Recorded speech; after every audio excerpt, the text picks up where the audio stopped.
Take your best shot, boy!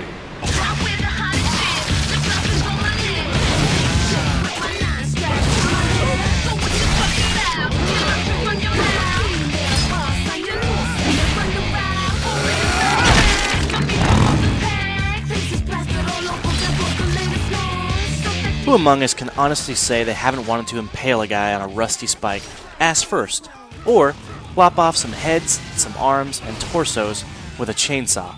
And of course, how about shish kebabbing a group of ninjas with a big old spear?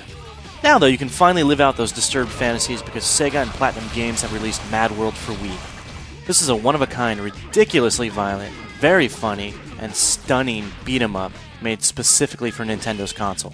I'm assuming you've noticed, Madworld runs in black and white. The only color you're going to see in this game is red, and there are buckets of it as you go through environments brutalizing and massacring enemies. When you strip away everything else, Madworld's core is a beat-em-up, so it's going to be just like Final Fight, or Double Dragon, or any of those games you grew up playing.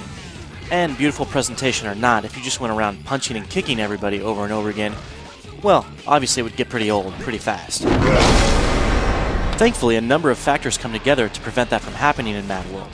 First of all, there's a compelling concept. Terrorists have invaded and taken over Varigan City and changed the entire location into a giant game show called Death Watch, where the only thing you have to do is survive, namely by killing everyone around you. Why would anybody do this? Well, because they've all been poisoned and they're only going to get the antidote if they fight. Now, the storyline itself is surprisingly deep. It's penned by Yatsumi Masuno of Final Fantasy fame, and there's all sorts of arcs and threads and subtleties that fans can appreciate. You are Jack, a burly mystery man who kicks a whole lot of ass and immediately gains a sponsor into the games. Madworld works kinda like this. Jack wanders through the city and fights enemy after enemy, disposing of them in extremely violent manners. Then he might encounter a minigame of sorts. Afterward, a story snippet might play, and finally, he might face off against a ridiculously awesome boss. Platinum Games has created a very simple but effective control scheme that throws pointer out the window and instead relies on gestures for all the kills in the game. Jack himself is controlled tightly with the nunchuck's analog stick, A button punches, and B brings up his deadly chainsaw. Chainsaw in hand, you can slice enemies vertically or horizontally, depending on your preference. The controls feel good, but one thing I really like are the finishers in the game, not only because they're extremely violent and bloody, which they are, they're also cinematic, but because they're also very rewarding to perform. When you trigger a finisher, you'll be prompted to make an on-screen gesture, and when you do that, the results are so nasty and so over the top, you won't know whether to wince or laugh at some of this stuff.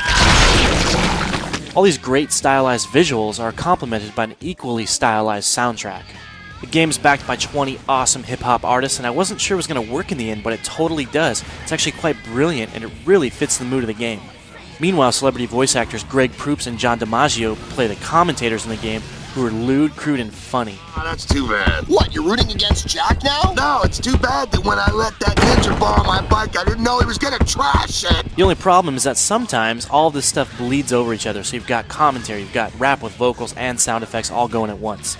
A bigger concern though, and actually the biggest gripe I have with the entire game, is the camera system, which is occasionally wonky. This is primarily true because it's manually controlled, but you can't actually rotate it. You can only center it behind your character with a tap of a button.